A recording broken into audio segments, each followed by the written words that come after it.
Assalomu alaykum. Bugun biz o'zbek xalqining ulu aqimi, yozuvchisi Jami Batır xodimining konsertini bo'lamiz. Zahiriddin Muhammad Babur 1483-yili 14-fevral kuni dunyoga kelgan. Zahiriddin Muhammad Babur Temuriylar avlodining so'nggi urpog'i, ya'ni ulug' xon bo'lgan. Zahiriddin Muhammad Babur turali to'liqroq ma'lumotga ega bo'lishga ketdi. Miran Shohning nabirasi Amir Temurxonning 3-o'g'li Umar Shayx Mirzo 2 oilasida dunyoga kelgan.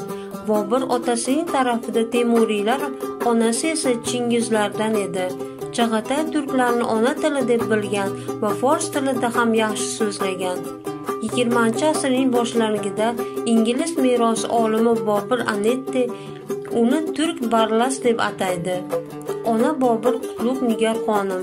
U 1459-yil tug'ilib 1505-yil o'lgan. Mo'g'uliston hukmdori Yunus xonimining qizi bo'lgan. Onasining singlisi Hub Nigar xonim Mirzo Muhammad Haydarning onasi bo'lib, u Boburning amakivachchasi bo'lgan. Bobur Xonzoda begimning singlisi O'zbek xonni Muhammad Shayboniyga uylangan edi.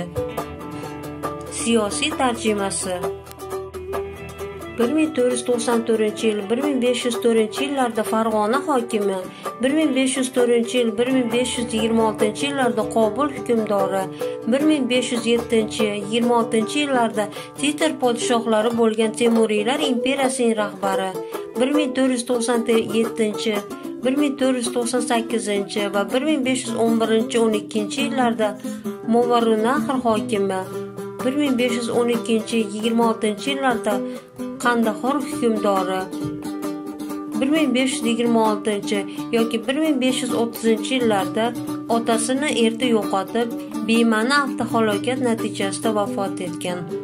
12 yoshli Bobur qiyin vaziyatda, tajribaga ega bo'lmagan holda o'z hokimiyati uchun kurashdi.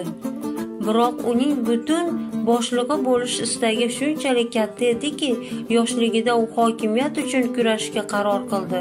U sobiq Temuriylar imperiyasining poytaxt Samarqand bilan qayta qurish g'oyasiga ega bo'ldi.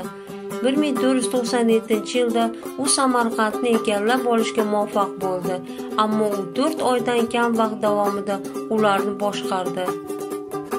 Hokimiyat uchun kurashda u allaqachon 50 yoshda bo'lgan tajribali Chingizxon Shayboniy xonning oldiga yurdi. Temuriylar orasidagi fuqarolar urushi Boburning mag'lubiyatiga olib keldi. Bobur vatanidan ketishga majbur bo'ldi. Eng sobiq odamlar bilan birga bo'lgan Bobur avval Sovrlarni bosib oldi. Afg'oniston, keyinchalik Hindiston. U Hindistonda o'z hokimiyatini o'rnatdi va uni mustahkamladi.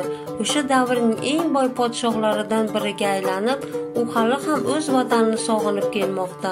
Uning vatanidagi azob-uqubatlarni uning ko'plab xotiralarida sezilardi.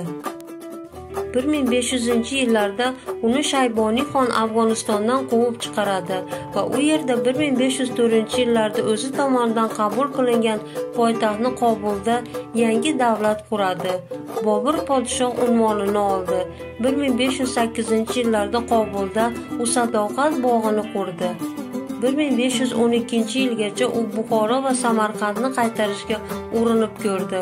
Buning uchun 1511-yilda Bobur Fors shoiri va Shia Ismoil bilan o'zbeklarning qizg'in sunniyalariga qarshi harbiy siyosiy ittifoq tuzdi. Forslarning ko'magi bilan Bobur Samarqandni egallab olishga muvaffaq bo'ldi, ammo mahalliy aholining Shia hukmronligidan noroziligini bilib, Bobur shaharni tark etdi. 1514-yildan boshlab Bobur O'rta Osiyoga davolarini qoldirdi. Hindiston uning maqsadiga aylandi. 1519-yildan boshlab Bobur Qobuldan Hindistonning shimoliy g'arbiy qismiga yurishlarni amalga oshirdi. 1525-yilda Bobur Dehli sultoni Ibrohim Shoblodiy bilan raqib bo'lgan Allam xondan yordam chaqirdi va 1526-yilda Bobur o'z qo'shinini jihozlab Dehliga qarshi yurish boshladi. 1526-yil aprel oyida Panipatda Ibrohim Shoh Lodi tag'zodasi Sangram Singh bilan bo'lgan janglarda Bobur g'alaba qozondi. Bobur o'z janglarida o'qotar qurollardan muvaffaqiyat bilan foydalangan. U Shaybaniy xondan harbiy tarkiblarning ba'zi texnikalarini, masalan, tutilganini qabul qildi. Muvaffaqiyatga erishib, yangi tashkil topgan kuchning markazini Agra shahriga ko'chirdi.